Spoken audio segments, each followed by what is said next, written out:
Shabbat Shalom. I hope you've had a good week. This week's Torah portion is called Bo.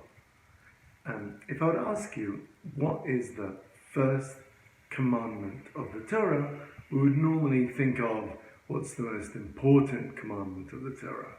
And either someone would say it's believing in monotheism, the universalist would say it's to love your fellow human, the Hasidic person would say that believing monotheism and loving your fellow human is the same thing.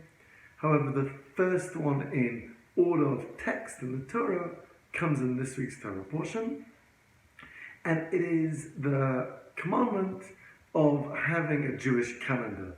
The way the Jewish calendar works is a hybrid between both a lunar calendar and a solar calendar.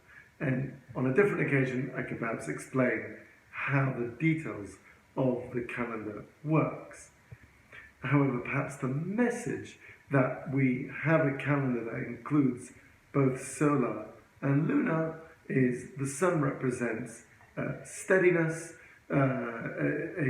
having like a complete and constant, regular principle, as opposed to the moon represents, and lunar represents that there's change, there's flexibility. And the way I see that message is that, so often we get stuck in principles, and this is how it has to be. But we need to remember, we need to also have a bit of moon, a bit of flexibility, and a little bit of openness. Alternatively, some people could be so open that they don't have any focused principles.